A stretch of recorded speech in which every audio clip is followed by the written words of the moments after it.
요리 문답은 소요리 문답과 대요리 문답이 있습니다. 소요리 문답은 평신도용이고 대요리 문답은 지도자용입니다. 평신도용 소요리 문답은 지금부터 문답의 1번부터 진도가 나갈 것입니다. 그래서 이 화면을 봐주시기 바랍니다. 자, 제3장 웨스트민스터 소요리 문답, 그리고 Q1 질문 1입니다. 이게 처음 시작입니다. 사람의 제일 되는 목적이 무엇인가? 사람의 제일 되는 목적이 무엇인가? 여러분 한번 생각을 해보시기 바랍니다. 사람의 제일 되는 목적이 무엇인가? 여러분이 현재 목회를 하고 계신 분, 앞으로 목회를 희망하시는 분, 또는 교회에서 중직을 맡고 계신 분, 각자 생각해 보시기 바랍니다. 사람의 제일 되는 목적이 무엇인가? 이 질문에 대답을 할 수가 없다면 아직 신앙 정립이 안 됐다는 뜻입니다. 그래서 소요리 문답을 지도자가 배워야 될 필요가 없는데, 지도자가 배울 필요가 없는데 평신도를 가르쳐야 되는 입장에서 지도자가 건너뛸 수가 없는 문제입니다. 그래서 착실하게 질문 1번부터 들어갑니다. 여러분 생각해 보시기 바랍니다. 사람의 제일 되는 목적이 무엇인가? 잘 먹고 잘 살아야 된다. 가족을 부양을 해야 된다. 사람의 제일 되는 목적이 무엇인가? 여러 가지로 답변을 할 수가 있겠습니다. 그러나 기독교 신앙을 가진 사람은 누가 뭘 해도 먹든지 마시든지 살든지 죽든지 뭘 위해서 살아야 된다? 하나님을 위해서 살아야 된다. 그게 답입니다. 그래서 이것을 떠나서 신앙생활이 있을 수 없고, 이것을 떠나서 선교회가 존재를 할 수가 없고, 이걸 떠나서 남전도회, 여전도회가 존재를 할 수가 없습니다. 그래서 정답을 보겠습니다. 화면, 자, Q1 다시 거꾸로, 마우스로 다시 거꾸로. 예, Q1 사람의 제일 되는 목적은 있지요? 제일 되는 목적은 하나님을 영화롭게 하는 것과 한 가지가 더 있습니다. 또 한 가지는 영원토록 그를 즐거워하는 것이다. 두 가지입니다. 하나는 하나님을 기쁘시게 하는 거고, 하나는 내가 하나님으로 말미암아 기뻐야 되는 거고. 하나님으로 말미암아 기뻐야 되는 것이 사람의 인생의 목적이기 때문에 낙심하고 좌절에 빠져 있을 수가 없습니다. 따라서 낙심에 좌절에 빠져가 있다면 원인이 뭔가 신앙에 문제가 있는 겁니다. 교회 성도가 낙심 성도가 많고 근심 성도가 많다고 하는 것은 목회자가 목회를 잘못하고 있는 겁니다. 대단히 중요한 이 문제입니다. 그래서 사람의 제일 되는 목적이 무엇인가? 사람의 제일 되는 목적은 하나님을 영화롭게 하는 것과 영원토록 그를 즐거워하는 것이다. 영원토록, 이 말은 시작이 없고 끝이 없다는 겁니다. 예수를 안 믿을 때는 말할 수가 없어. 예수를 믿고서부터는 항상 하나님 때문에 기쁨이 충만해 있다. 그리고 앞으로는 어떠한 불행한 일을 당했다 할지라도 항상 기뻐할 수가 있다. 그것이 기독교 신앙입니다. 자, 1번 문제를 다시 말씀을 드릴게요. 사람의 제일 되는 목적이 무엇인가? 정답, 사람의 제일 되는 목적은 하나님을 영화롭게 하는 것과 또 하나는 영원토록 그를 즐거워하는 것이다. 명심하시기 바랍니다. 자, 2번. 하나님께서 무언가 규칙을 그러면 주었겠네요? 무언가 규칙을 주었겠네요? 하나님께서 무슨 규칙을 우리에게 주셔서 어떻게 자기를 영화롭게 하고 즐거워할 것을 가르쳐 주셨습니까? 무슨 대안이 있을 거 아니에요? 하나님의 대안이 있을 거 아닙니까? 우리에게 대단히 중요한 목적을 두 가지를 주었습니다. 하나는 하나님을 영화롭게 하는 거요. 하나는 그를 영원토록 즐거워하는 것. 이 목적을 주었기 때문에 그러면 거기에 대한 대책이 있을 거 아닙니까? 그 대책 정답 신구약 성경에 기재된 하나님의 말씀은 어떻게 우리가 그를 영화롭게 하고 즐거워할 것 두 가지를 지시하는 규칙이 성경이다. 성경 말고는 그런 답을 구할 데가 없다. 그 두 가지 답을 구할 데가 없다. 하나는 어떻게 그를 영화롭게 할 것이며 또 하나는 어떻게 즐거워할 것인가 하는 두 가지를 지시하는 규칙은 성경에서 밖에 찾을 데가 없다. 그러니까 목회를 한다는 목사는 반드시 이 두 가지를 밤낮주야 영원토록 강조를 하고 있어야 된다. 그것을 반드시 성경 속에서 뽑아서 가르쳐야 된다. 자, 그것이 문제 1번과 2번입니다. 자, 문제 3번 봅니다. 문제 3번. 성경이 제일 기묘하게 교훈하는 것이 무엇입니까? 성경이 제일 기묘하게 교훈하는 것이 무엇입니까?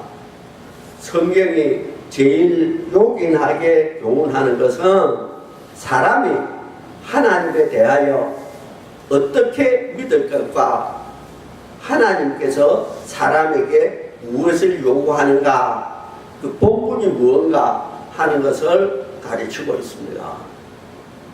다 같은 대답이죠? 1, 2, 3이 다들 같은 내용이에요. 성경에서 가르치고 있다는 거고, 그러면 거꾸로 말을 뒤집어 하면은 성경에 요긴한 교훈이라는 게 뭐가 있습니까? 요긴한 교훈 그 두 가지가 있어요. 그 두 가지 목적이 중요한 게 두 가지 목적인데 두 가지 목적이 어디에 있습니까? 성경에 있습니다. 그럼 성경에서 뭘 제일 강조를 합니까? 이 두 가지를 강조합니다. 그래서 거꾸로 물었다가 바로 물었다가 뒤집어 물었다가 바로 물었다가 그래 한 거에 불과합니다. 이것이 소요리 문답입니다. 요리 문답인데 중요한 요리를 문제와 답으로 가르치고 있는데 이 소요리 문답은 평신도들이 반드시 알아야 된다. 그럼 평신도가 알아야 된다는 뜻은 뭐냐면은 이것이 기본이다. 대요리 문답에 가서도 이거를 배웁니다. 이거를 배웁니다. 소요리 문답에서 공부하는 거와 대요리 문답에서 공부하는 거는 다른 차원에서 이제 하는 겁니다. 자, 소요리 문답에서 하는 것은 우선 문제와 답 자체에 치중해서 생활에 적용해서 하는 겁니다. 그래서 대요리 문답을 할 때는 이제 신학이 나와야 되죠. 신학이 나와야 되고 성구가 나와야 되고 그것을 그 말을 그렇게 해석하는 원인이 뭔가를 살펴봐야 됩니다. 자, 질문 4번 하겠습니다. 질문 4번. 하나님은 어떤 분이신가? 하나님은 어떤 분이신가? 여러분 나름대로 정리해서 답변을 하라 그러면 여러 가지로 할 수가 있겠죠. 하나님은 어떤 분이신가? 정답, 하나님은 신이시다. 하나님은 사람이 아니다. 하나님은 할아버지가 아니다. 하나님은 남자가 있고 여자가 있는 것이 아니다.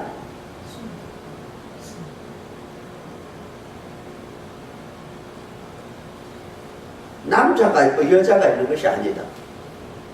하나님은 신이시다. 그래서 하나님은 그의 존재하심과 이제 과자가 여러 개 나와요. 지혜와 권능과 거룩하심과 공의와 인자하심과 진실하심이.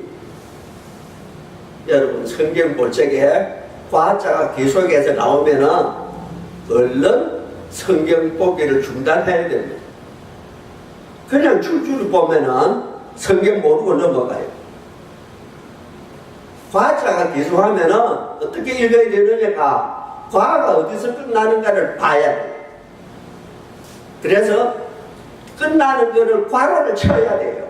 자, 여러분 여기에요. 11번 같은 막대기라도 하나 있으면 좋은데, 자, 막대기가 없으니까 손가락으로 봅니다. 손가락 잘 보세요. 하나님은 신이신데, 여기서 끝난 말이에요.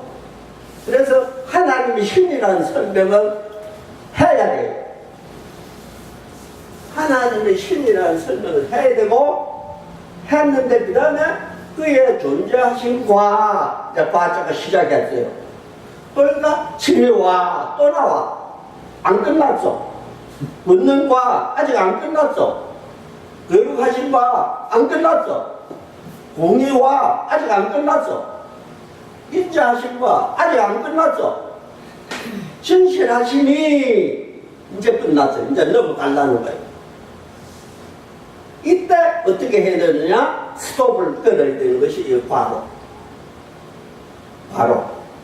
그리고 존재하심과 과로. 여기부터 여기까지를 과로에 쳐고 읽어야 돼요. 과로를 치면 어떻게 되냐면은 하나님은 신이신데 그의 이러저러한 것이 무한하시며, 그러니까 이것이 전부 다 무한한 거예요. 다시 말하면 하나님의 존재하심이 무한한 거예요.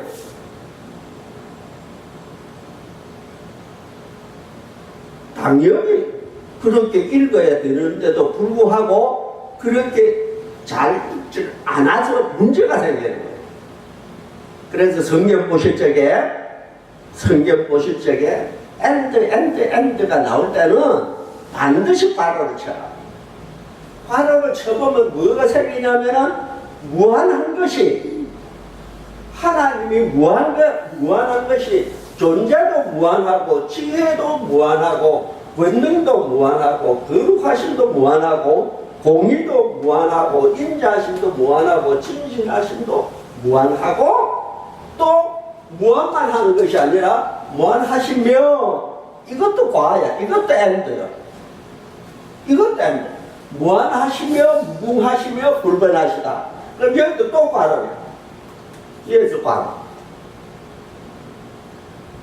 그러니까 하나님은 신이신데 그는 무한한 것이 있고 그는 무궁한 것이 있고 그는 불변하신 것도 있어. 하나님의 무한한 것이 뭔가? 이것이 전부 다 무한한 거예요. 하나님이 무궁한 것이 뭔가? 이거 전부가 무궁한 거예요. 하나님의 불변하심이 뭔가? 그 전부가 불변해요. 그러므로 하나님의 지혜가 얼마든지 지혜롭다. 그건 이해를 하는데 그 지혜가 불변하다는 것을 깜빡 잊어버려. 하나님은 이럴 때는 이렇게 지혜를 주고 저럴 때는 저렇게 주고 이렇게 변하는 걸로 가르쳐. 그건 틀리게 가르친 거예요. 목사가 틀리게 이해를 하면은 성도를 틀리게 가르치는 거예요. 그러면은 목사 하나 잘못 만나면은 성도 전부가 멸망할 수가 있다. 그러면 성도가 시험 문 앞에 가가지고 주님, 나는 원통합니다. 나는 우리 목사님 가르치는 대로 다 했습니다. 그런데 나는 죄 없지 않습니까? 그때 주님의 대답이 뭔가 아세요? 핑계치 못하리라. 핑계치 못하리라. 뭘 핑계치 못한다? 내 목사가 틀리게 가르친 거를 네가 모를 리가 없었다. 틀리게 가르치는 목사한테 네가 그대로 좋아서 거기 붙어 있었던 거다. 그래서 성경은 두 가지 중요한 것을 가르치고 있어요. 주님께서 하신 말씀, 마지막 때는 노아의 때와 같고 마지막 때는 롯의 때와 같을 것이다. 이 말씀이 뭡니까?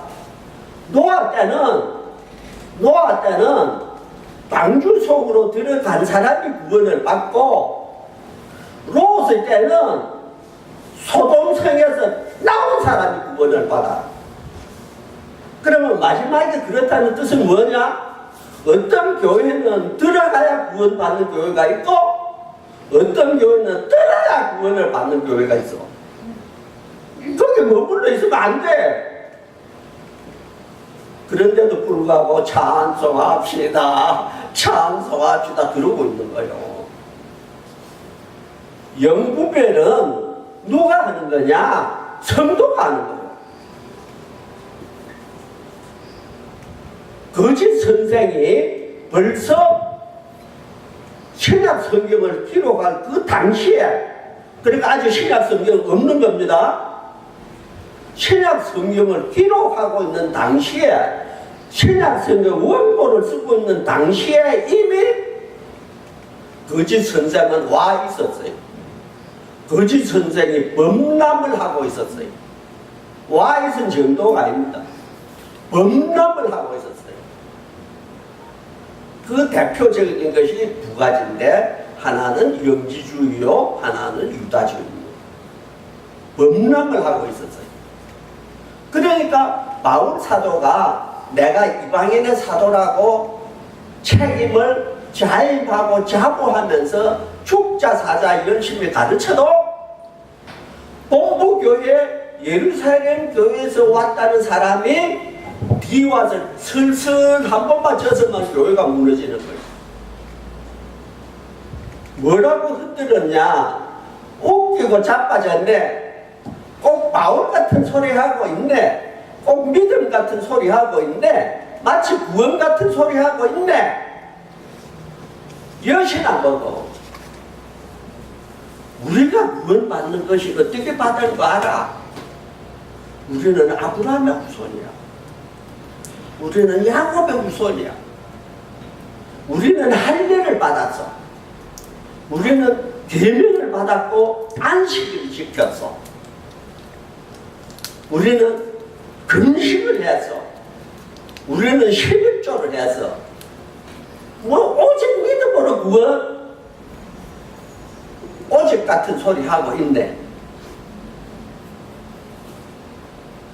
바울 사도가 견뎌내지를 못해서 바나바를 데리고 예루살렘 본부교회를 가서 따지고 물었어요. 그 당시에 야고보가 총회장인데, 야고보를 비롯하고 베드로를 비롯하고 사도들이 전부 바울이 말을 맞다고 인정을 해줬기 때문에 바울이 힘을 내고 일을 할 수 있었어요. 여러분 잘 아시는 대로 바울은 예수를 본 일도 없고, 바울은 사도하고 교제를 한 일이 없어요. 따로 사도예요. 따로 사도이면서 예루살렘 사도의 꼭대기라고는 비두르를 책망했던 바울이야. 그럼에도 불구하고 문제는 하나님의 치통 계시를 받았다고 하는 것 가지고는 목회가 되는 것이 아니다. 뭘 해야 된다? 교단의 인정을 받아야 된다. 그러지 않고는 바울이 순회 선교사들로 인해서 교회가 목회가 무너질 판이에요. 자기 혼자 가도 되겠지만은 똑똑하게 구는 바나바를 데리고 갑니다. 사랑하는 동역자 여러분, 그리고 하나님을 위해서 일하겠다고 결심하고 신학을 공부하시는 여러분, 정말 우리가 배우기를 제대로 배우지 아니하면 가서 여기 봐도 그냥 넘어가기가 쉬워요. 그냥 넘어가기 쉬워요. 반드시 괄호를 쳐라. 과자가 있는 대로 다 괄호를 쳐라. 그래서 존재, 지혜, 권능, 거룩하심, 공의, 인자, 진실, 이 모든 것이 괄호를 또 쳐야 돼요. 무한하며 무궁하시며 불반하시다. 또 세 가지가 또 묶어졌어요. 그럼 여기서 존재, 지혜, 권능, 거룩하심, 공의, 인자심, 일곱. 이 7개와 이 3개, 무한, 무궁, 불변 3개, 7하고 3개가 이제 엮이면 모두가 몇 개입니까? 21개입니다. 21개를 따로따로 배워야 돼요. 다시 말합니다. 하나님의 존재는 무한하다. 하나님의 존재는 무궁하다. 하나님의 존재는